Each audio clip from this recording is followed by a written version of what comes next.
Welcome back after the break. और viewers, show के segment में हम बात करने जा रहे हैं रेसिज्म एंड डिस्क्रिमिनेशन। इन दोनों के किसी भी इंसान की जहनी सेहत पर क्या असरात मुरतब होते हैं। जब हम रेसिज्म की बात करते हैं so normally it's common in west या ऑस्ट्रेलिया में बहुत ज़्यादा कॉमन है, जहाँ पर अगर कोई ब्लैक है या किसी और नस्ल से कोई ताल्लुक़ रखता हो सो वहाँ पर रेसिज्म की हम बहुत ज़्यादा देखते हैं। इस्लामोफोबिया के भी बहुत से वाक़यात हम वेस्ट में देख रहे हैं, अभी भी देखते हैं। लेकिन इसके साथ-साथ जब हम अपने मुआशरे की बात करते हैं, पाकिस्तानी मुआशरे की बात करते हैं, तो इसमें रेसिज़्म तो एज़ सच नहीं है, बट यहाँ पर डिस्क्रिमिनेशन ज़रूर होता है। लेकिन ये दोनों चीज़ें जो हैं, आप रेसिज़्म कह लें या डिस्क्रिमिनेशन कह लें, इन दोनों के किसी भी इंसान की ज़हनी सेहत पर बहुत मनफ़ी असरात मुरतब होते हैं। जब हम डिस्क्रिमिनेशन की बात करते हैं तो वो हमें अपने मुआशरे में डिफरेंट फॉर्म्स में नज़र आ रहा होता है। यानी अगर हम एक फैमिली में देखें तो मोस्ट ऑफ़ द टाइम बच्चों के दरमियान डिस्क्रिमिनेशन किया जा रहा होता है। एक बच्चे को बहुत मोहब्बत दी जा रही होती है, जो पढ़ाई में थोड़ा पीछे होगा बच्चा, या नॉर्मली मैंने ये भी देखा है, मैं पर्सनल ऑब्जर्वेशन से आपके साथ शेयर कर रही हूँ कि होता क्या है कि जो बच्चे थोड़े से गहरे रंग जिनके होते हैं, तो पेरेंट्स जो हैं वो उनसे उतना प्यार नहीं कर रहे होते और दूसरे से ज़्यादा प्यार कर रहे होते हैं। वर्क प्लेस पर हम देखते हैं कि दो लोग हैं, दोनों की जो कैपेबिलिटीज़ हैं वो बिल्कुल सेम हैं, लेकिन एक के साथ किसी ना किसी पर्सनल इंटरेस्ट की बुनियाद पर अच्छा सलूक किया जा रहा होता है, दूसरे के साथ डिस्क्रिमिनेशन किया जा रहा होता है। तो ये चीज़ें हम पाकिस्तानी मुआशरे में भी कॉमन देखते हैं। और अल्टीमेटली रेसिज्म हो, डिस्क्रिमिनेशन हो, आप इसको जो मर्ज़ी नाम दे लें, ये आपकी ज़हनी सेहत को बहुत ज़्यादा मुतासर करते हैं, ओवरऑल वेलबींग को। सो इसी के असरात को आज हम डिस्कस करेंगे। और अगर किसी के साथ डिस्क्रिमिनेशन किया जा रहा है या कोई इस प्रोसेस से गुज़र रहा है, सो उसको अपनी मेंटल हेल्थ पर किस कदर तवज्जो देनी चाहिए और क्या करने की ज़रूरत होती है, स्ट्रैटेजी क्या होनी चाहिए, इस पर आज हम बात करेंगे। अली अजमल, साइकोलॉजिस्ट, इस वक्त हमारे साथ शो में मौजूद है। Ali, thank you so much for joining us in our show. Thank you. अगर हम अपने मुआशरे में बात करें, रेसिज्म जो है वो वेस्ट में बहुत ज़्यादा कॉमन है। हमारे मुआशरे में ये मुख्तलिफ़ फॉर्म्स में हमें दिखाई देता है। लेकिन इसके साथ साथ अगर मैं पाकिस्तानी मुआशरे में देखूँ तो discrimination it's very common. So racism हो या discrimination, what do you think ये इतना कॉमन क्यों होता जा रहा है, स्पेशली डिस्क्रिमिनेशन? जी बिल्कुल, जो सबसे पहली बात तो ये है कि रेसिज़्म हो या डिस्क्रिमिनेशन हो, इसका हमारी ज़हनी व नफ्सियाती सेहत पे बहुत बुरा असर पड़ता है। सबसे पहले तो ये बात कहीं पे भी है, रेसिज़्म चाहे ये इंटरनेशनली है, नेशनली है, वर्क प्लेस पे है, घर पे है, किसी किस्म का भी जो डिस्क्रिमिनेशन है, वो बहरहाल हमें एडवर्सली इफ़ेक्ट करता है। अब अगर रेसिज़्म की बात करें तो यकीनी तौर पे देखें, क्योंकि रेसिज़्म जो है वो किसी रेस, नस्ल की बुनियाद पे किसी को अच्छा समझना या किसी को बुरा समझना, इसको बेसिकली हम रेसिज्म कहते हैं। जैसे नस्ल परस्ती के जी, अगर फलां नस्ल है, फलां रेस है, कौमियत भी होती है ना, कौमियत भी, कौम बहरहाल परस्ती। वो थोड़ा सा डिफरेंट एंगल है। हाँ। तो इसमें नस्ल की बुनियाद पे अब आप देखें कि रेसिज्म वहां पे ज्यादा होती है जहां पे आम तौर पे एक सोसाइटी में एक से ज्यादा रेसेस के लोग पाए जाते हैं। ये आमतौर पे वेस्ट में पाए जाते हैं, इवन के गल्फ कंट्रीज में भी हमने देखा है कि रेसिज्म काफ़ी पाई जाती है। क्यों पाई जाती है? क्योंकि वहाँ पे मुख्तलिफ नस्लों के लोग रहते हैं। और रेसिज्म हो, ये बेस ये है कि रेस की बेस पे किसी को बुरा कहना या किसी को अच्छा कहना, कि अगर कोई मेरी रेस से बिलोंग करता है तो उसमें ये खसूसियत होंगी, चाहे ये गलत ही, कोई लॉजिक नहीं है। और अगर कोई बंदा दूसरी रेस से बिलोंग करता है तो उसमें ये खसूसियत नहीं होंगी या उसमें ये खामियां होंगी। अब अगर इसी को हम पाकिस्तान के कॉन्टेक्स्ट में करें तो क्योंकि यहाँ पे एक मुख्तलिफ नस्लें आबाद नहीं है, कोई डिफरेंट रेसेस नहीं है, तो यहाँ पे आम तौर पे हमें रीजनलिज्म ज़्यादा मिलता है। हम फलां इलाके के लोग ऐसे होते हैं, फलां सूबे के लोग ऐसे होते हैं, उनका दूसरे सूबे की तरफ या लसानियत की बुनियादों पे हमें डिस्क्रिमिनेशन मिलता है। अब अगर हम रेसिज्म की बात करें, लसानियत की बुनियादों पे या इलाकाई बुनियादों पे डिस्क्रिमिनेशन की बात करें, या वर्क प्लेस पे करें, या अभी जैसे आपने जिक्र किया कि किसी बच्चे के साथ ज़्यादा प्यार करना, किसी के साथ कम करना, अगर जेंडर डिस्क्रिमिनेशन हो कि लड़का आमतौर पे बच्चा पसंद किया जाता है हमारे माशरे में और सफ़ेद रंग जो है वो हमारे माशरे में पसंद किया जाता है, इस वजह से अगर डिस्क्रिमिनेशन करें तो ये बहरहाल रेसिज्म तो नहीं है, लेकिन ये ओवरऑल एक रेसिज्म जैसी ही डिस्क्रिमिनेशन की तरह के हमारे ज़हनी व नफ्सियाती सेहत पे बुरे असरात पड़ते हैं। अब सबसे पहले होता ये है कि जिसको तो अच्छा समझा जा रहा है किसी भी वजह से, आप देखें रंग की वजह से, जेंडर की वजह से या रेस की वजह से, अब इसमें लॉजिक तो कोई नहीं है। कि जी सिर्फ इस वजह से उसमें ये अच्छाइयाँ हैं। लेकिन देखें इसके यही एक तो ये कि जो इसका शिकार हो रहा है, विक्टिम जिसको विक्टिमाइज किया जा रहा है, उसकी ज़हनी सेहत कैसे इफ़ेक्ट जी, होगी? ऑब्वियसली देखें ये दोनों तरह से ये एक डबल एज वेपन है, ये दोनों तरह से ही नुकसानदेह। एक तो उसके लिए तो बहुत नुकसानदेह है ये जिसको विक्टिम बनाया जा रहा है, लेकिन जिसको रेस की बेस पे प्रमोट भी किया जा रहा है, ये उसके लिए भी खराब है। तो उसमें क्या होगा? वो इनलाइटेंड फील करना शुरू कर देगा, अपने आप को बड़ा-बड़ा फील करना शुरू कर देगा, सुपीरियॉरिटी ओवर कॉम्प्लेक्स सुपीरियॉरिटी आ कॉम्प्लेक्स, जाएगा। ओवर कॉन्फिडेंस, और वो अपने अंदर वो क्वालिटीज़ महसूस करेगा जो हैं नहीं। अब वो जब रियल लाइफ में जाएगा तो उससे नुकसान उठाएगा अपने ओवर कॉन्फिडेंस की वजह से। अब अगर दूसरी तरफ जिनको डिस्क्रिमिनेट नेगेटिवली किया जा रहा है, विक्टिम जो है, उसमें सबसे पहले अगर इस बंदे का कॉन्फिडेंस ओवर हो गया था तो वो अंडर कॉन्फिडेंट हो जाएगा, उसका कॉन्फिडेंस खराब हो गया, वो परेशान हो सकता है, फ्रस्ट्रेशन हो सकती है, एंग्जाइटी स्ट्रेस हो सकती है, और एक खास हद तक डिप्रेशन भी हो सकता है। वो लाइफ में फैसले करने से डरेगा, वो अपने आप में परेशान रहेगा, वो कुछ इनिशिएटिव नहीं ले सकेगा, डिसीजन मेकिंग उस ऐसे बंदे की अच्छी नहीं होगी, जिसकी वजह से क्या होगा, उसकी जितनी भी सलाहियतें हैं, पोटेंशियल हैं, वो ठीक तरह से वो एक्सप्लॉइट नहीं हो सकेंगी, और वो जो शख्स है इनफरादी हैसियत में और इज्तिमाई हैसियत में कोई इस कौम के कोई अच्छा फ़र्द नहीं साबित हो सकेगा। बाज़ औक़ात लोग विंडिक्टिव भी हो जाते हैं। उसके अलावा अपनी जो सलाहियतें हैं उनको बुरुएकार लाते हुए माशरे में वो कोई अपना अच्छा रोल प्ले नहीं कर सकते। तो इसका जो डिस्क्रिमिनेशन है वो कहीं पे भी हो, वो रेसिज्म की शक्ल में हो, वो इंडिविजुअल शक्ल में हो, वो जेंडर बेस्ड हो, वो लसानियत की बुनियाद पे हो, वो वर्क प्लेस पे हो, ये हमेशा एडवर्सली इफेक्ट करती है। आप देखेंगे अगर वर्क प्लेस पे क्या होता है, अगर आपको डिस्क्रिमिनेशन की जा रही है तो क्या होगा, काम करने को आपका दिल नहीं चाहेगा, जॉब स्विच करने की तरफ हम चले जाते हैं, अपना एफर्ट जो है, इनपुट वो जॉब में हम नहीं अपना दे नहीं दे 100% नहीं पाते ना दे जी, पाते, क्योंकि हम बिल्कुल। उसमें खुश ही नहीं है। हम अच्छा, इसमें एक चीज़ हमने समझनी है कि जिस तरह खाना खाना हमारी ज़रूरत है, पानी पीना हमारी ज़रूरत है, साँस लेना ज़रूरत है हमारी, इसी तरह से रिस्पेक्ट और सेल्फ रिस्पेक्ट भी हमारी ज़रूरत है। एप्रिसिएशन भी बहुत या ज़्यादा ज़रूरी ऑब्वियसली है। अगर ये नहीं होगा, फर्ज करें हमें डिस्क्रिमिनेट किया जा रहा है, तो सेल्फ रिस्पेक्ट तो मजरू हुई, रिस्पेक्ट भी हमारी मजरू हुई।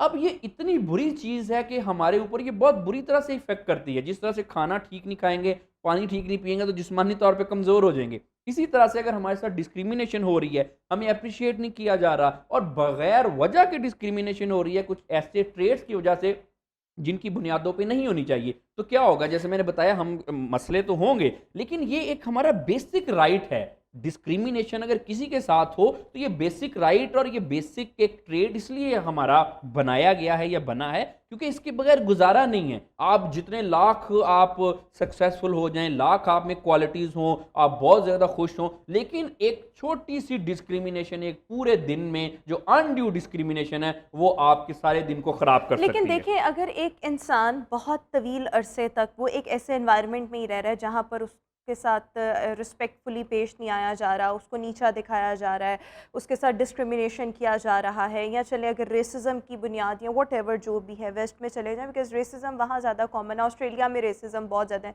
They are very resist.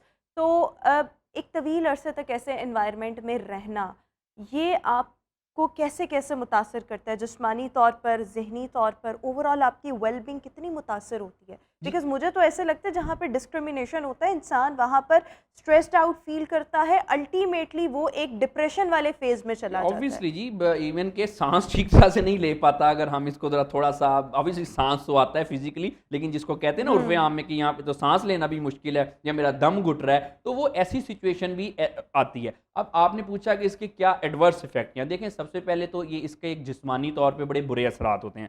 आम तौर पे देखा गया है कि जिन लोगों के साथ डिस्क्रिमिनेशन होती है या इवन के वर्क प्लेस पे बात करें तो जिनके साथ टॉक्सिटी जिन पे पोर्ट्रे की जाती है, अगर वर्क प्लेस उनका टॉक्सिक हो तो आम तौर पे वो ज़्यादा बीमार होते हैं, उनको सीजनल फ्लू, जुकाम, बुखार, इन्फेक्शन वगैरह। आप किसी भी ऐसे रिश्ते में हो जो टॉक्सिक एनवायरनमेंट हो, जहाँ पर आपको डिस्क्रिमिनेशन भी किया जा रहा हो, डिस्क्रिमिनेट भी किया जा रहा हो, आपको मैनिपुलेट भी किया जा रहा हो, तो आप वहाँ पर भी कभी हेल्दी नहीं रह नहीं, सकते। ऑब्वियसली जी, नहीं हेल्दी रह टॉक्सिक सकते। एनवायरनमेंट में कोई इंसान ग्रो नहीं कर सकता, पर्सनल ग्रोथ ऑब्वियसली, भी और नहीं। देखें डिस्क्रिमिनेशन एक बहुत बड़ा फैक्टर है किसी भी इन्वायरमेंट को टॉक्सिक बनाने का। आप देखें कि सबसे पहले तो हमारी जो एडवर्सली हमारी फिजिकल हेल्थ पे इफेक्ट करता है, उसके बाद अब देखें होता क्या है, ये जो रेसिज्म की अगर कॉन्टेक्स्ट में बात करें तो ये सिर्फ वेस्ट में या ऑस्ट्रेलिया वगैरह में ही सिर्फ कॉमन नहीं है। आप गल्फ में देख लें, सारी हम आम तौर पे क्या जवानियां उधर दे देते हैं, लोग अपने सारे पोटेंशियल दे देते हैं, लेकिन एंड पे फिर जो है जब बूढ़े हो जाते हैं तो चलो जी घर को चलें,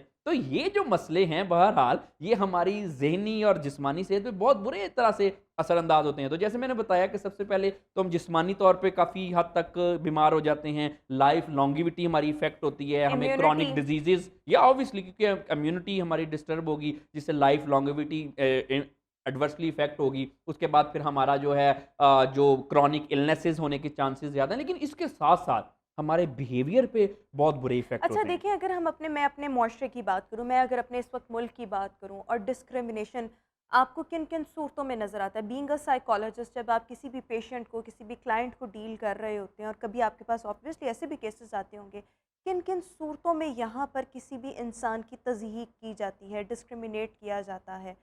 मेरे ख्याल में तो यहाँ पर स्कूल्स में भी बहुत डिस्क्रिमिनेशन होता है। हमारा पूरा सिस्टम, हुँ।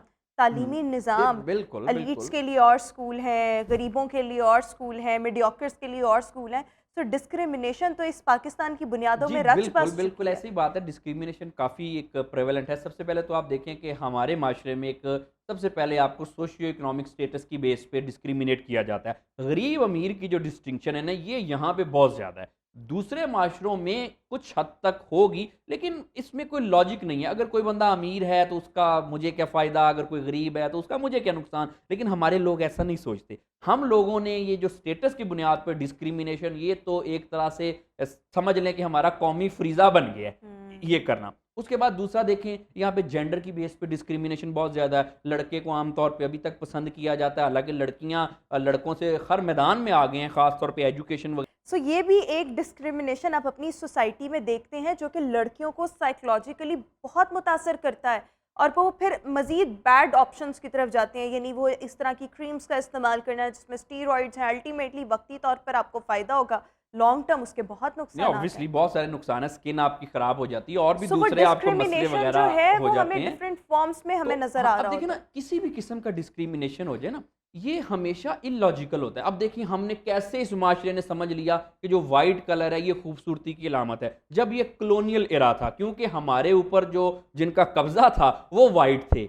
वो हम उनको सुपीरियर समझते थे, वो अपने आप को सुपीरियर रेस समझते थे। इस वजह से जो व्हाइट मैन बर्डन वाला कॉन्सेप्ट है ना, ये हमने कर लिया कि क्योंकि अगर व्हाइट है तो ये खूबसूरती की निशानी है। हुँ। हालाँकि ऐसा नहीं है। तो ये भी एक डिस्क्रिमिनेशन इस बेस पे भी पाया जाता है। अच्छा, उसके बाद ना हमारे माशरे में एक इंग्लिश का खपत है।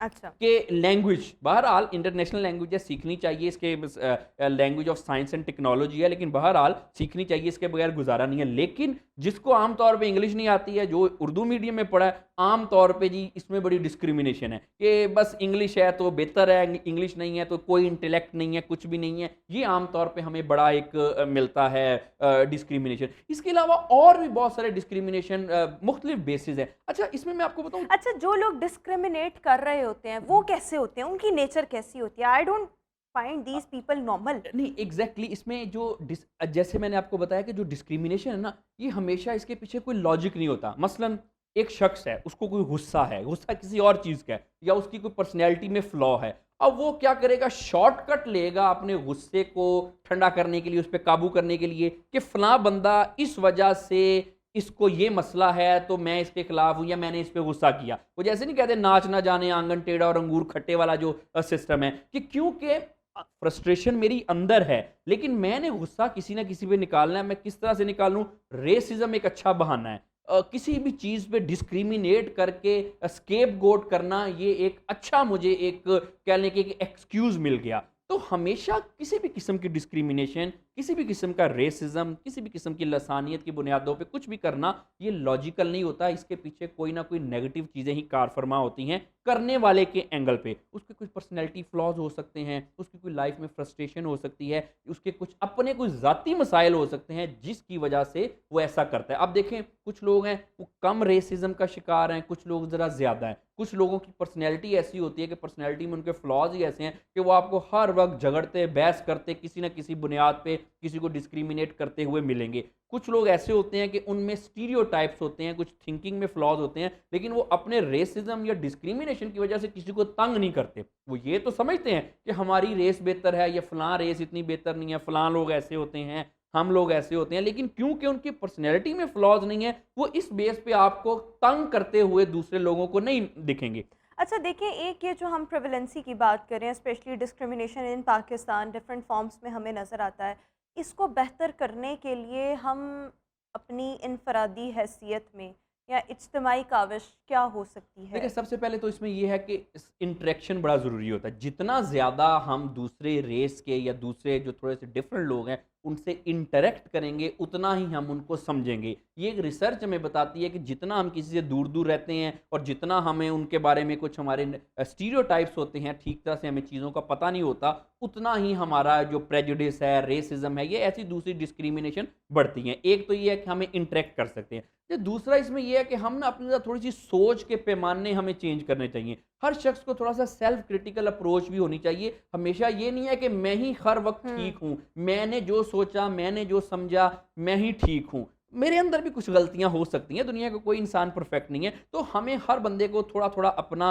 जो मुहासबा है वो करते रहना चाहिए। उसके बाद दूसरी बात ये है कि कभी भी हमें टनल विज़न अप नहीं करना चाहिए। फटाफट किसी नतीजे पे नहीं पहुँचना चाहिए। अगर ऐसे हुआ तो इसका मतलब यही है। हमें ज़रा अपनी थिंकिंग को ज़रा ब्रॉडर करना चाहिए और इसका ना सिर्फ़ कि हमें रेसिज़्म या डिस्क्रिमिनेशन के हवाले से फ़ायदा होगा, हमारे माइंड की एक अप्रोच बनेगी जिससे हमें ज़ाती तौर पे भी बड़े फ़ायदे होंगे। हम ज़रा ज़्यादा लॉजिकल थिंकर हो जाएँगे, हमारे ज़रा चांसेस सक्सेस के लाइफ़ में ज़्यादा हो जाएँगे। तो ये भी करके अपनी थिंकिंग को ज़रा टनल विज़न से निकाल के भी हम इसको बेहतर कर सकते हैं। उसके अलावा इनफरादी तौर पर मैं और आप क्या कर सकते या हैं? ऑब्वियसली ये सारे हम इनफरादियत की बात कर रहे हैं ना हुँ। जी, कि हम अपने आप को बेहतर, अपनी थिंकिंग को बेहतर कर सकते हैं। हम फटाफट जो हमें नतीजे पे पहुंचने की आदत है वो ना करें। हम अपनी जो फ्रस्ट्रेशन है या किसी की भी किस्म का गुस्सा है, हम उसको ज़रा लॉजिकली रिजॉल्व करें, मैनेज करें, ना कि किसी का गुस्सा किसी पे निकाल दें किसी भी एक एक्सक्यूज़ की वजह से। ये तो हम इनफरादी तौर पे कर सकते हैं। अब इज्तिमाई तौर पे अगर हम बात करें तो हम क्या कर सकते हैं, हम अवेयरनेस कैंपेन चला सकते हैं।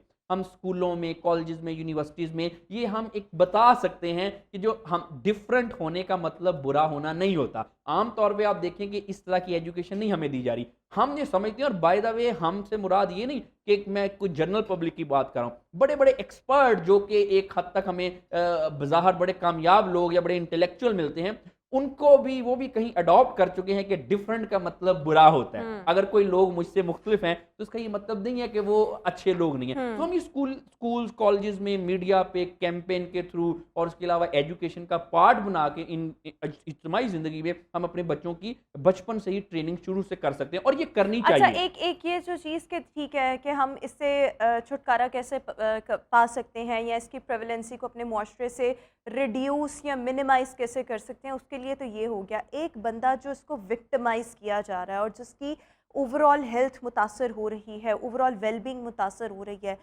उसका रिस्पॉन्स क्या होना चाहिए जो विक्टिम है? देखिए, सबसे पहले विक्टिम का तो ये है कि ऑब्वियसली विक्टिम हर एक को तो ये समझा नहीं सकता, बता नहीं सकता कि मेरे साथ किस तरह से डील करो। लेकिन बहरहाल विक्टिम के हवाले से ये करना चाहिए उसको कि वो अपना जो इमीडिएट एनवायरनमेंट है, उसको ज़रा मैनेज करने की कोशिश करे। कि अगर सबसे पहले तो वो रियलाइज़ करे कि हाँ, मेरे साथ कुछ डिस्क्रिमिनेशन हो रहा है, और वो फिर अगर ये जब रियलाइज़ कर गया और किस बेस पे हो रहा है, क्या चीज़ है जो लोग मेरे साथ अच्छा रवैया लोगों का नहीं है, तो उस चीज़ को वो अपने इमीडिएट एनवायरनमेंट में रिज़ॉल्व कर सकता है। इमीडिएट एनवायरनमेंट से मेरा मुराद है कि घर है अगर, या कोई जॉब है, कोवर्कर्स हैं, या इर्द-गिर्द के जिनको जो सिग्निफिकेंट अदर्स हैं, जिनको हम रोज़मर्रा की ज़िंदगी में मिलते रहते हैं। हुँ। एक तो इस तरह से वो अपने एनवायरनमेंट को मैनेज कर सकता है। दूसरा हम ये कर सकते हैं कि हम जिसको जो भी विक्टिम है, वो इसको ज़्यादा अपनी नर्व्स पे सवार ना करें। ऐसा बाज़ डोंट औक़ात take such things personal, very या पर्सनल। क्योंकि देखिए ऐसा होता है, ये दुनिया की एक नेचर है। हम ये नहीं कह सकते कि आज मैं झंडा उठाऊंगा और सारी दुनिया को ठीक कर दूंगा, सारी दुनिया से रेसिज्म या डिस्क्रिमिनेशन खत्म कर दूंगा। ये बहरहाल लोगों में मोर और लेस चीजें रहनी हैं। हम जब अपनी लाइफ टाइम में इन सारी चीज़ों को ख़त्म नहीं कर सकते, तो हम क्या कर सकते हैं, हम अपने आप को बेहतर मैनेज कर सकते हैं। हम इस चीज़ को रियलाइज़ कर सकते हैं कि प्रॉब्लम मेरे अंदर नहीं है, जो मुझे डिस्क्रिमिनेट कर रहे हैं ये मसला उनका है। अगर वो मुझे समझते हैं कि मैं बुरा हूं या बुरी हूं, तो इसमें मेरा कसूर नहीं है। प्रॉब्लम जो फॉल्ट है लाइज विद देम। तो जब हम अपने आप को ब्लेम नहीं ना करेंगे, तब आप देखें कि हम बेटर, जो विक्टिम है वो बेटर इक्विप्ड होगा इन चीज़ों को रिजॉल्व करने का। तीसरा विक्टिम ये कर सकता है कि हमेशा अगर फ़र्ज़ करें कि 2-3 इन्वायरमेंट है, वर्क इन्वायरमेंट है, फैमिली या सोशल इन्वायरमेंट में अगर विक्टिमाइजेशन हो रही है, तो हमें ये चाहिए कि हम अपने आप को किसी ऐसी एक्टिविटी, ऐसे इन्वायरमेंट में भी इन्वॉल्व करें जिसमें हमारी विक्टिमाइजेशन ना हो। फर्ज कर लें कि 3 जगह पे विक्टिमाइजेशन हो रही है हमारी रेस की बेस पे, कलर की बेस पे या किसी भी तरह से, हम कुछ ऐसी सोशल एक्टिविटी में अपने आप को इन्वॉल्व कर सकते हैं, कोई ऐसे ग्रुप में अपने आप को इन्वॉल्व कर सकते हैं, कोई फ्रेंड में, कुछ गैदरिंग में, कुछ ऐसे इन्वायरमेंट में जहां पे उस बेस पे हमारी विक्टिमाइजेशन ना हो। अब देखें, ये जो थोड़ा-सा जो हमें रिलैक्स मिलेगा पूरे दिन में, वो हमारी लाइफ की क्वालिटी पे बड़ा पॉजिटिव असर करेगा और हम बेटर इक्विप्ड होंगे उस एनवायरनमेंट को डील करने के लिए जहाँ पे हमारी विक्टिमाइजेशन हो रही है या किसी किस्म से हमें कोई डिस्क्रिमिनेट किया जा रहा है। तो हर शख्स को चाहिए कि वो अपनी लाइफ में कुछ ऐसी चीज़ें ज़रूर रखे, कुछ ऐसी चीज़ें, कुछ ऐसे ग्रुप्स, कुछ ऐसी एक्टिविटीज़ जो कि प्लीज़िंग और सूदिंग हो। वो जो एक्टिविटीज़ है वो आपको ऐसे टॉक्सिक एनवायरनमेंट से लड़ने में मदद करेगी, क्योंकि बिल्कुल ठीक हो समटाइम गया। हमेशा बहुत अच्छी आपने ये तमाम चीज़ें की हैं कि अगर कोई विक्टिमाइज़ हो रहा हो, तो ये तो बहुत इम्पॉर्टेंट है कि आप हर चीज़ को अपने नर्व्स पे सवार मत करें, चीज़ों को पर्सनल मत लें। लेकिन इस सब के साथ-साथ विक्टिमाइज़ करना क्यों है? यानी इंडिविजुअल कैपेसिटी में भी हमारी बहुत रिस्पॉन्सिबिलिटी है कि हम इन चीज़ों को मुआशरे से निकालें और उसके लिए येस हम अवेयरनेस कैंपेन्स रन कर सकते हैं। हम मुख्तलिफ़ सूरतों में अपना जो किरदार है वो अदा कर सकते हैं। But thank you so much Ali Ajmal हमारे साथ शो का हिस्सा थे। व्यूअर्स, इसी के साथ ही अभी हम शो में एक ब्रेक शामिल करेंगे। Will see you after this short break. Welcome back after the break. और व्यूअर्स, शो के इस सेगमेंट में हम बात करना चाहेंगे रेडियो की अहमियत मौजूदा वक्त में।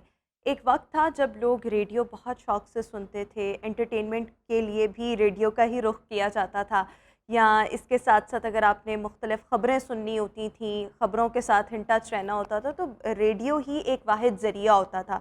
लेकिन फिर आहिस्ता आहिस्ता टीवी ने रेडियो की जगह ली और फिर रेडियो सुनने का रुझान जो था वो कंपैरेटिवली कम हुआ।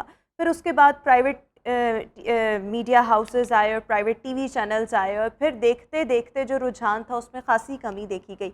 अब अगर हम टीवी की भी बात करें तो बहुत कम लोग टीवी देखते हैं। सोशल मीडिया की वजह से बहुत से लोग सोशल मीडिया के साथ ही कनेक्ट रहते हैं। जो कुछ टीवी पर आपने देखना होता है वो आप वाया सोशल मीडिया जो है वो डिफरेंट प्लेटफॉर्म से कनेक्ट रहकर आप बाखबर रह सकते हैं। वो आपकी एंटरटेनमेंट भी हो सकती है, वो आपका करंट अफेयर भी हो सकता है, कुछ भी हो सकता है।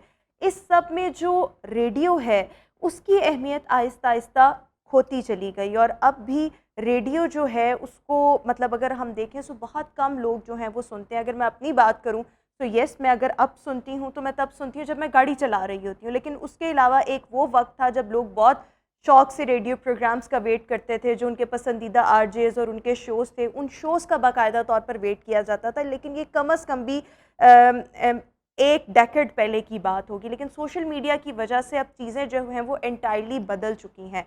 सो राइट नाउ अगर हम आजकल के वक्त की बात करें, हमें रेडियो को ज़िंदा रखने के लिए क्या करने की ज़रूरत है, डिजिटल मीडिया के इस दौर में रेडियो कहाँ स्टैंड कर रहा है, सब पर आज हमने बात करनी है।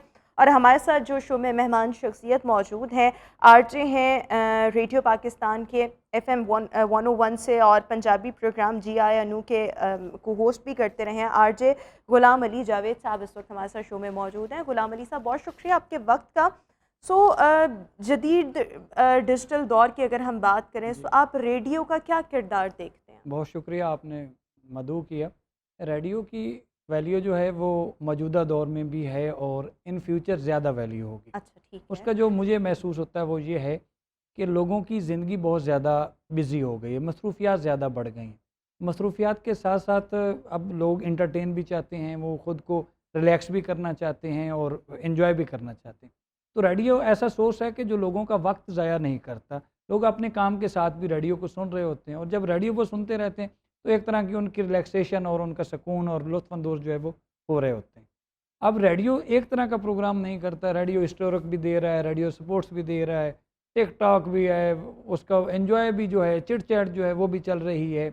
और रेडियो के बहुत सारे चैनल्स और प्रोग्राम्स ऐसे हैं कि जो फैमिली के प्रोग्राम्स होते हैं।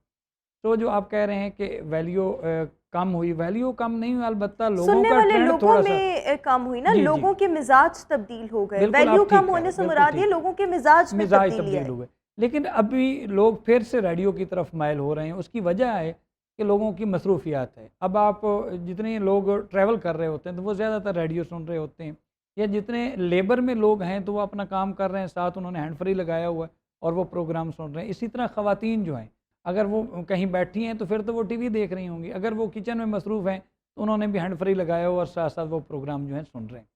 तो इसमें यंग जनरेशन जो है वो तो ज़्यादातर एफएम सुन रही है, क्योंकि मोबाइल में मौजूद है, हैंड फ्री लगा हुआ है, तो इस वजह से। इसके अलावा जितने लोग ट्रैवल कर रहे हैं तो वो भी रेडियो सुन रहे होते हैं गाड़ियों के ज़रिए। तो जब से ये एफएम आया तो लोगों की जो सुनने की है तादाद वो बढ़ गई है, और इन फ्यूचर वेब रेडियो जो है अच्छा वो और जगह ले रहा अच्छा, है। ये जो आप वेब रेडियो की बात जी, करें, ये असल में क्या है और इसको किस तरह से आजकल के स्टैंडर्ड्स के मुताबिक, ट्रेंड्स के मुताबिक इसको अपग्रेड लोग किया गया नेट है? पे बैठ गए हैं ना, लोगों का एक ट्रेंड बन गया है, माइंडसेट बन गया है कि नेट पे बैठना, क्योंकि पूरी दुनिया में वो लिंक हो जाते हैं। तो वहाँ पर वेब रेडियो भी अवेल है, तो लोग साथ वेब रेडियो भी सुन रहे हैं और अपना काम भी कर रहे हैं, प्रोग्राम भी हम्म। कर रहे हैं। और ज़्यादातर अब जो लोगों का रुख है वो वेब रेडियो की तरफ हो रहा है, और ये वर्ल्ड वाइड चल रहा है। ये नहीं है कि सिर्फ ये किसी एक मुल्क में, ये पूरी दुनिया में रेडियो की अफादियत बढ़ रही है। लेकिन जब हम वेब रेडियो की बात करते हैं, या चलें अगर हम वैसे रेडियो की बात करें इसको ज़िंदा रखने के लिए, क्योंकि सुनने वालों में हमने डिक्लाइन देखा है। जी, जी। एक वो वक्त था कि हर घर में टीवी नहीं होता था, जी, हर जी। घर में ऑब्वियसली सोशल मीडिया का तो वक्त अब आया ना, हर घर में रेडियो होता था, लोग सुनते थे रेडियो। उसके बाद कैसेट्स वगैरह का रुझान आया, मतलब ट्रेंड्स हर वक्त का शक्ल जो बदलती तकाजा गई, था शक्ल वो बदलती गई, एंजॉय तब्दील हाँ। होता गया, लोगों के मिजाज बदलते गए। सो आपको क्या लगता है आजकल के इस वक्त में अगर हम रेडियो को ज़िंदा रखना चाहते हैं, जो कि जी, जी। ज़िंदा रहना चाहिए भी, जी, जी। सो इसके लिए हमें क्या करने की ज़रूरत है, कैसे अपग्रेड करने की इसको ज़रूरत है, क्या क्या चीज़ें इसमें ऐड ऑन करने की ज़रूरत ये है? बहुत आपने अच्छी बात की, और इसमें बहुत सारे जो मौजू हैं वो निकल सकते हैं जो आप पूछ रहे हैं। पहली बात तो ये है कि अब हमें देखना होगा कि लोगों के माइंडसेट क्या हैं, लोगों के ट्रेंड्स क्या हैं, उस तरह के प्रोग्राम हमें करने पड़ेंगे।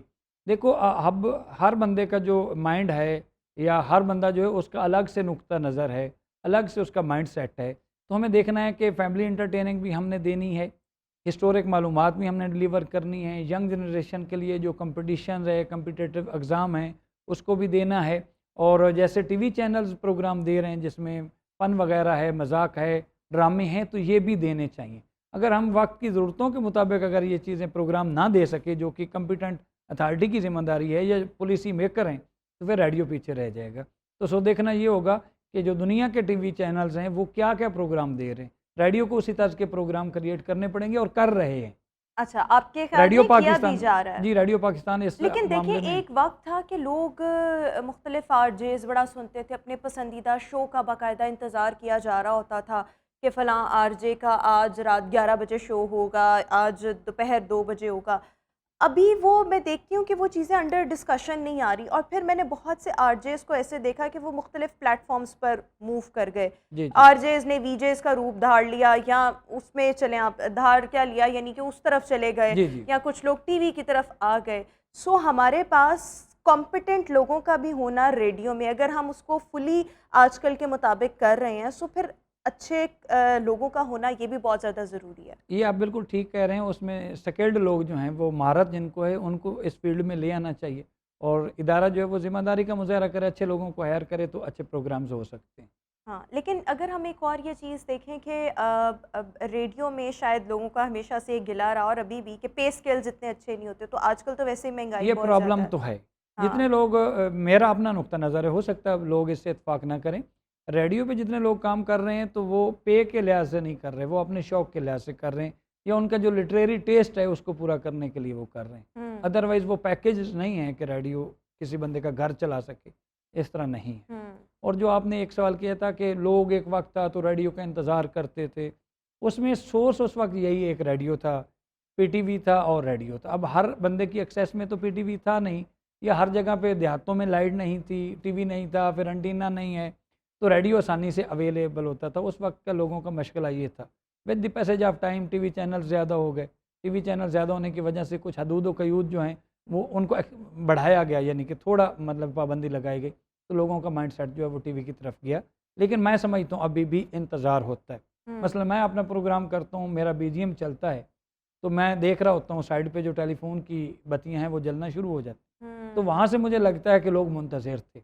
और फिर जब लोग अपने ख़यालात का इज़हार करते हैं, कई लोग अब भी हमारे प्रोग्रामों को रिकॉर्ड करके रखते हैं, और हम खुद हैरान होते हैं कि इसका मतलब है कि लोग अभी अच्छा, पसंद जब करते हैं। आप शो अपना कर रहे होते जी, हैं जी। तो ज़्यादा कॉल्स आपको कहाँ से मौसूल हो रही होती हैं, और आपको क्या लगता है कि ज़्यादा आज सुनने वाले कौन लोग हैं, किन पाकिस्तान के कौन से एरियाज़ ऐसे हैं जहाँ पर रेडियो आज भी सुना जाता है? जी, मैं चूँकि FM 101 रेडियो पाकिस्तान लाहौर कर रहा हूँ, ये लाहौर की सतह पर है, लेकिन अब इसको एक्सटेंड कर दिया गया, नेट के ज़रिए ये आ रहा है। अब तो मुझे बहावलपुर से कॉल आती है और मुजफ्फरगढ़ से कॉल आती हैं, खुशाब से कॉल आती हैं, मियाँ वाली से कॉल्स आती हैं। और ये बॉर्डर के जितना एरिया है, ये बॉर्डर के साथ साथ ये लोग बड़े सुनते हैं। शायद मेरी वो पंजाबी जो है उसमें एक चाशनी सी है, तो उस वजह से भी लोग सुनते हैं। और आप कहें कि किस तरह के लोग सुन रहे हैं, तो ज़्यादातर उसमें यंग सुन रहे हैं। कुछ लोग वो हैं जो अपने दौर में रेडियो को बहुत पसंद करते थे, तो अब भी वो देखते हैं कि कोई ऐसा म्यारी प्रोग्राम है तो उसमें वो बुज़ुर्ग लोग जो हैं वो अब भी शामिल होते हैं। लेकिन एक और ये चीज़ कि रेडियो को राइट ना हो, क्योंकि मयार को मेंटेन रखना बहुत ज़रूरी होता जी, है। जी। वही बात हो रही है ना कि एक वक्त था कि जब रेडियो पर ख़बरें पढ़ने का एक अपना तरीका था, उसके जी। अपने रूल्स थे, आप उनसे हट नहीं सकते थे। वो वक्त की पाबंदी, वो अल्फाज की अदायगी, वो आहिस्ता आहिस्ता अगर हम मेन स्ट्रीम मीडिया पर भी देख लें तो वो चीज़ें जो हैं वो कम हुई हैं।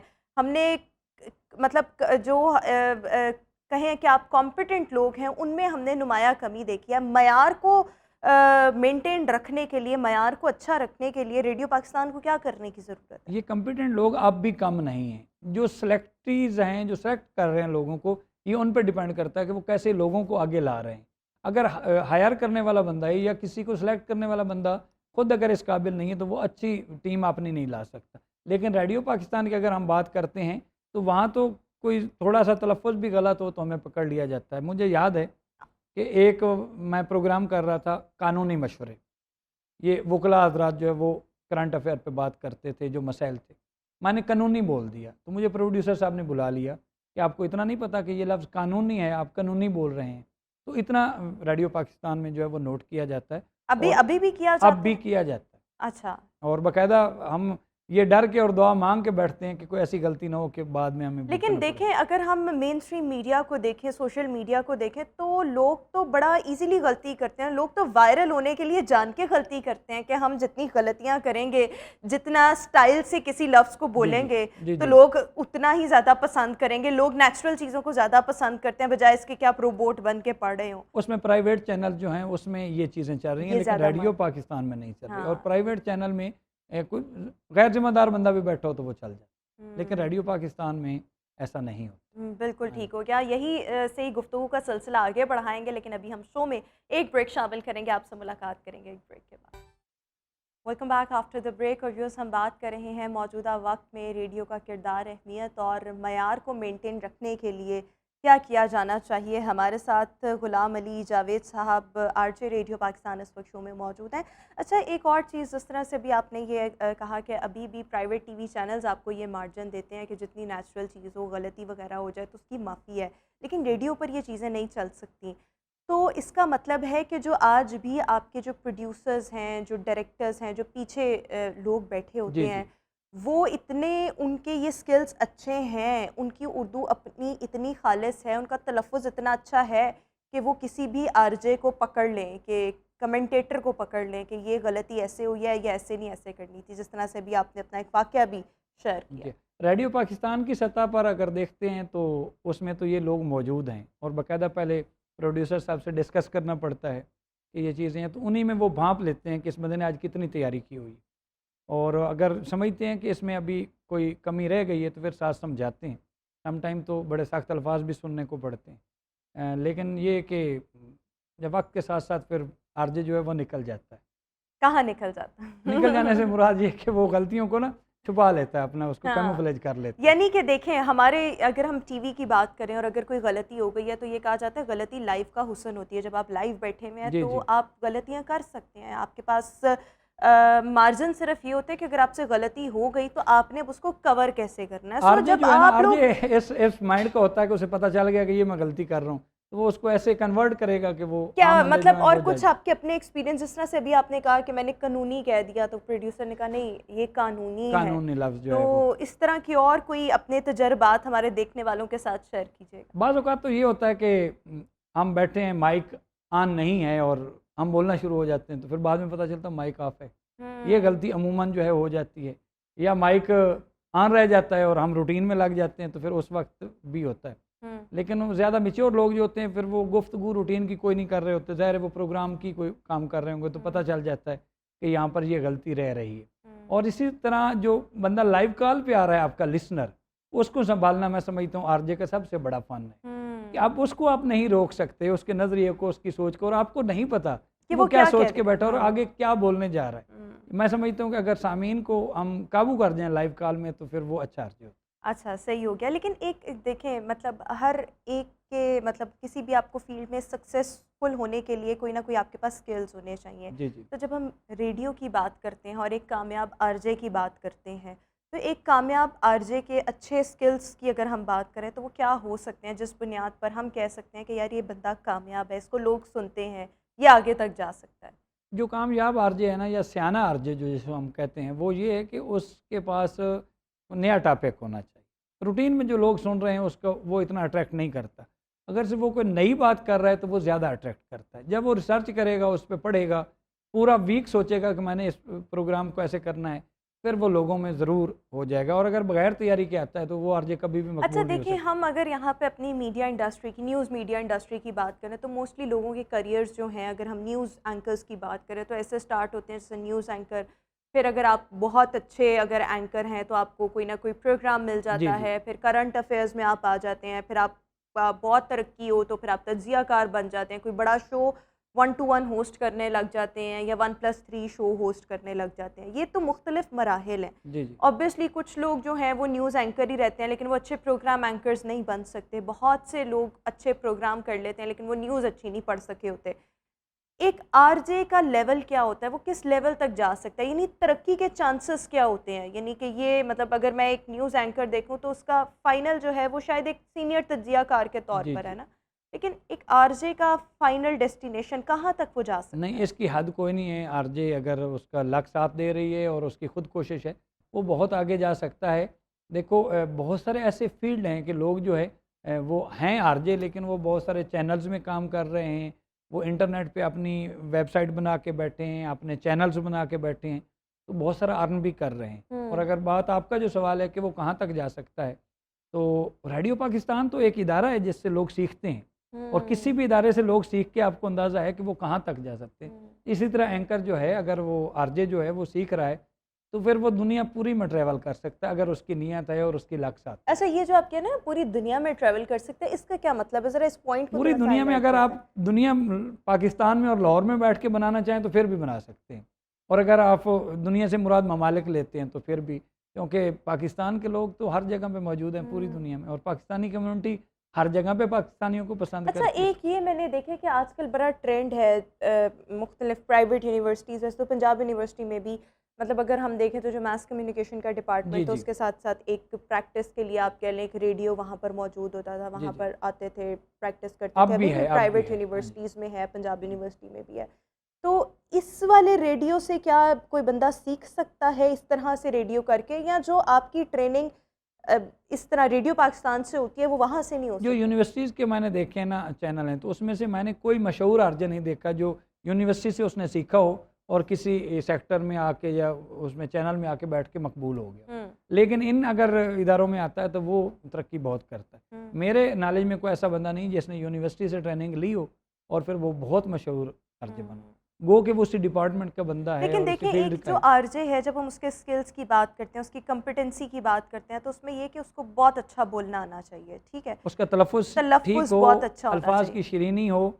और देखो रेडियो पे जब बंदा बोल रहा है तो उसकी शक्ल नहीं आ रही, हाँ। उसने लफ्ज़ों का जाल फैलाना है अपने सामीन के लिए हाँ। कि वो लफ्ज़ों के ज़रिए लोगों को कैसे काबू कर सकता है। जितनी उसके अल्फाज में शीरीनी होगी, बात का रब्त होगा, बात का तसलसल होगा, लोग जुड़े रहेंगे। देखो मैंने एक बात की और वो लिसनर को नहीं पसंद आई तो उन्होंने मिनट में चैनल चेंज कर देना। इसी तरह टीवी का भी है, रेडियो का भी है। नहीं, अब लेकिन मैंने मेरे लिए कुछ मजबूरी है या मेरे लिए ज़रूरी है कि मैं ऐसी गुफ्तगू करूँ कि मैं चैनल चेंज ना करने दूँ लिसनर, फिर तो मैं उनको अपने साथ रख सकता। अच्छा, ये जो आपका अपना प्रोग्राम है, इसमें किस तरह से कोई सेगमेंट्स होते हैं या कि कोई टॉपिक होता है, किस किस्म की डिस्कशन होती है, क्या क्या होता है? मैं तो ज़्यादातर जो हमारी रिवायात हैं, इस्लामी रिवायात या पाकिस्तानी रिवायात, ज़्यादातर उनको डिस्कस करता हूँ। जैसे पाकिस्तानी सकाफ़त है, मिसाल के तौर पे छल्ले को ले लिया है, अंगूठी को ले लिया है, मंगनी को ले लिया है, उसकी अंगूठी पे आप क्या बात करेंगे? लेट्स अंगूठी। सपोज ये देखो, अंगूठी। ये अंगूठी तो सिंबल ऑफ लव। देखो एक लड़के और एक लड़की के लिए अंगूठी बड़ी ज़्यादा अहमियत रखती है। जब वो अपनी शादी के मरहल की तरफ जा रहे होते हैं, उस वक्त जो अंगूठी पहनाई जाती है वो उनकी ज़िंदगी की यादगार होती है। हम्म। और मैं समझता हूँ कि जो लड़कियाँ हैं उनको तो इंतज़ार होता है कि मेरी ज़िंदगी में अंगूठी क्या है और वो अंगूठी किससे मंसूब है। तो इसलिए अंगूठी की बहुत ज़्यादा वैल्यू। अच्छा, अंगूठी और आपने जो मुख्तलिफ टॉपिक्स बताए बड़े इंटरेस्टिंग है, यानी कि ये सकाफत है हमारी पाकिस्तान की हाँ। सकाफत। अच्छा, फिर गिद्दा अंगूठी के साथ गिद्दा बड़ी चीज़ है, और ये शादियों पे ढोलक गिद्दा। जो है शादी से पहले तो सिर्फ अच्छा, लड़की ये के आप अपने घर टॉपिक्स की रिसर्च कैसे कर रहे होते हैं? या बुक्स आपके साथ बुक्स producers कंसल्ट होते हैं? करते हैं। ये सकाफत पे बहुत सारी बुक्स पढ़ी हैं, ऐसे कोई इसमें ऐसा नहीं। और अगर आप मुआशरे को अच्छी तरह ऑब्जर्व कर रहे हैं तो तब भी आप कर सकते हैं प्रोग्राम। लेकिन मैं मुख्तलिफ बुक्स जो हैं वो कंसल्ट करता रहता हूँ। अच्छा, लिखने लिखाने का शौक भी है, तो इस वजह से वो उनसे नहीं, वास्ता और वो पड़ता इसमें ये होता है कि आपके प्रोड्यूसर्स वगैरह भी होते हैं, वो भी आपकी हेल्प करते हैं, या यहाँ पर एक आरजे का अपना रोल है, उसी ने नहीं, select जब हम करना है? आउटलाइन लेके आ रहे होते हैं प्रोड्यूसर साहब, उसमें मजीद बेहतरी के लिए ना उसमें रंग भर देते हैं। हाँ, लेकिन ये नहीं होता कि प्रोड्यूसर का आइडिया होता है एंकर उसको बेहतर करे या आरजे उसको बेहतर करे। ये आप ठीक कह रहे हैं, लेकिन ये पाकिस्तानी जो सकाफत है ना, इसका बड़ा मज़ा है। अगर हम बचपन से लेते हैं तो गुट्टी है, झांडलाई है जिसको बाल उतरवाना कहते हैं, फिर नाम रखने की रस्म जो है, फिर अकीके की रस्म जो है, फिर बच्चे के लिए बेटा है या बेटी, उसके लिए जो गिफ्ट आ रहे ये हैं, तो आप बता रहे हैं, तो बड़ी खिलौने हैं, इंटरेस्टिंग कपड़े चीजें हैं। फिर ऐसे ही जैसे वो जवानी की तरफ जा रहा है तो उसकी मंगनी के मराहल जो हैं, ये पुरकशिश है। ये मरहला जो है ना, लड़के लड़की दोनों के लिए बिल्कुल ठीक मंगनी हो के गया, लिए बिल्कुल रिश्ते ठीक। देखे जा रहे हैं। सो आपके ख्याल में क्विकली बताइएगा, फिर मैंने सेगमेंट को कंक्लूड करना है, कि आने वाला वक्त रेडियो के सुनने वालों में इजाफा हो सकता है? श्योर है कि इजाफा होगा। उसमें वेब रेडियो बहुत आगे आ रहा है, एफएम चैनल्स बहुत आगे आ रहे हैं, और जितनी लोगों की मसरूफियत की वजह से लोगों ने रेडियो सुनना है। बिल्कुल, लेकिन ठीक है। करना ये होगा, हमारे जो सेक्टर हैं, रेडियो सेक्टर या चैनल्स, उनको चाहिए कि वो हर एस्पेक्ट जो है ना लाइफ का, उसको कवर करें ताकि लोग इसकी तरफ माइल। बिल्कुल ठीक हो गया। Thank you so much Ghulam Ali Javed साहब हमारे साथ मौजूद थे, और जो आखिर में डिस्कशन हुई है ना, तो बड़े मज़े की थी कि पंजाब का कल्चर और कौन कौन से टॉपिक्स आप डिस्कस करते हैं या कर सकते हैं। एनी हाउ व्यूज़, इसी के साथ ही हमारा आज का शो अपने इख्तिताम को पहुंचा। इंशाल्लाह आपसे मुलाकात करेंगे अपने नेक्स्ट प्रोग्राम में। अपना बहुत सा ख्याल रखिएगा, मुझे दीजिए इजाज़त। अल्लाह हाफ़िज़।